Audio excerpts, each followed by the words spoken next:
درې خبرونه به ستاسو سره شریکوم.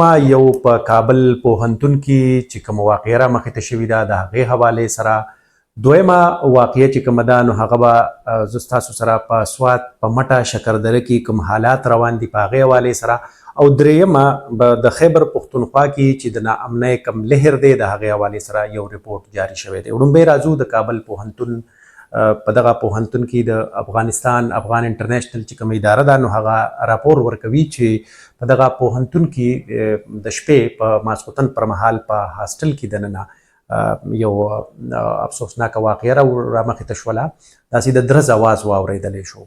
په هغې کې 20 طالب علمان چې کوم دي نو هغه زخمي شوي دي. په دغې طالب علمانو کې یو طالب علم رسنیو ته خبرې کړي دي، ویلي دي چې یو زوردار اواز زمونږ تر غوږی شو او په هغې کې بیا یعنې د هغې نه بعد چې کوم الغاو تلغاو جوړ شو. په هغې کې ځینې کسان زخمیان شول د پوهنتون زده کوونکي.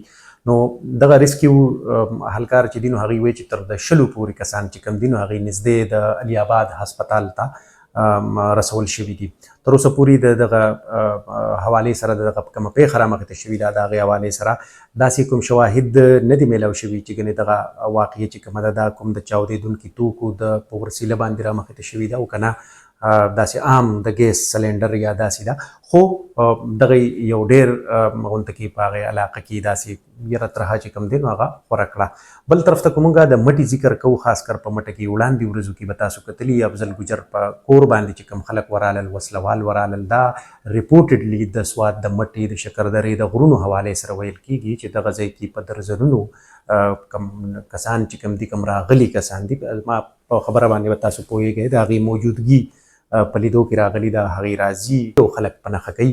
بیا دغه ځای کې به تاسو دا هم کتلی وي چې په دې اوس چې کوم د عوامي نیشنل پارټۍ مشر دی ممتاز علي خان، د هغه په کور باندې هم دغه خلک ورغلي دي، باقاعده یې په دغه کور باندې ډزې هم کړي دي. په دغه کې د ده ورور نعمت علي خان چې کوم دی نو هغه زخمي شو. بیا د ده زوی وراروګانو د علاقې ته ریسکیو دپاره ګاډی بوتلو، په دغه ګاډي باندې بیا دغه ګاډی په نښه شوی دی. د هغې په نتیجه کې بیا د هغه زوی وراره یعنې 4 کسان په دغه پیښه کې زخمیان شوي دي. خو دې ته دا ډلهیزه کومه کاروایي چې کومه ده د یو ګروپ په شکل کې راځي او هغوی دغه کوي. په دغه کې بیا د پولیسو به هم تاسو کتلي هغوی هغه کوم د غټې وسلې نومونه یادوي، خپل ډي پي او ته چې کوم رپورټ ورکوي چې بهی په موږ باندې خو داسې اټې دغه وشول، داسې څیزونه را باندې استعمالېږي او لکه مطلب دا عامه خبره نه ده، دا د عام دغه خبره نه ده. بیا که موږ وګورو د خیبر پختونخوا کې د ناامنۍ د واقعاتو حوالې سره نو دا عام ناامني نه ده، یعنې جرمونه نه دي، دا نور چې کوم بل ټکی دی تاسو به یې ګورئ. خو په دې سوشل میډیا باندې هغه استعمالولو نه موږ ډډه کوو. هغه تاسو کتلي د تېرو 6 میاشتو رپورټ دی، په دې کې 414 کسان چې دي نو هغه د هغوی ځانونه بایلل، هغوی پکې لاړل، ژوند یې ختم شو. 979 کسان چې کوم دي نو هغه په دې کې ټپیان شوي دي. په دې کې که موږ وګورو نو تر ټولو زیاته ناامنه سیمه د بنو ده، بیا په 2م نمبر شمالي وزیرستان دی، بیا دغه شانتي دیر، پیښور او سوات دا پکې هم شته دی.